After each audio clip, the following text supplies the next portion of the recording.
ಎಂಥ ಮಹತ್ವದ ಮಾತು. ಇವತ್ತು ನಾವು ಹುಟ್ಟಿದ್ದೇ ನಮ್ಮ ಅಪ್ಪನಿಂದಲ್ವೇ? ಅಪ್ಪ ಇಲ್ಲದೆ ಇದ್ರೆ ಹುಟ್ಟೋದು ಸಾಧ್ಯವಾ? ತಾಯಿ ಇಲ್ಲದೆ ಹುಟ್ಟೋದಕ್ಕೆ ಸಾಧ್ಯವಾ?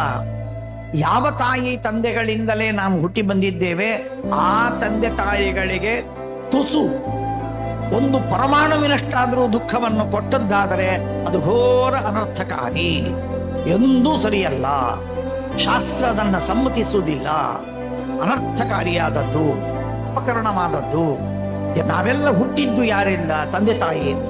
ಯಾವ ತಂದೆ ತಾಯಿಯಿಂದ ಹುಟ್ಟಿದ್ದೇವೆ ಅಂತಹ ತಂದೆ ತಾಯಿಗಳಿಗೆ ಪೀಡೆಯನ್ನು ಕೊಟ್ಟು ಅವರಿಗೆ ಮನಸ್ಸಿಗೆ ನೋವು ಮಾಡಿ ನಾವು ಏನನ್ನು ಸಾಧಿಸ್ಲಿಕ್ಕೆ ಸಾಧ್ಯ? ಎಂದೂ ಅಲ್ಲ. ಪ್ರತ್ಯಕ್ಷ ದೇವತೆ ಅಂದರೆ ತಂದೆ. ಅಂಥ ತಂದೆಗೆ ನನ್ನಿಂದ ಏನಾದರೂ ಅಪಚಾರವಾಗಿದೆ ಅಂತಾದರೆ, ನಾನು ಯಾರಿಗೋ ಏನೋ ಅವ್ಯವಹಾರವನ್ನು ಮಾಡಿದ್ದರಿಂದ ನಮ್ಮ ಅಪ್ಪನಿಗೆ ದುಃಖವಾಗಿತ್ತು ಅಂತಾದರೆ ನಾನು ಬದುಕುವುದಕ್ಕೂ ಸಿದ್ಧನಿಲ್ಲ, ಪ್ರಾಣವನ್ನು ಕಳೆದುಕೊಳ್ಳುವುದಕ್ಕೆ ತಯಾರಾಗ್ತೇನೆ.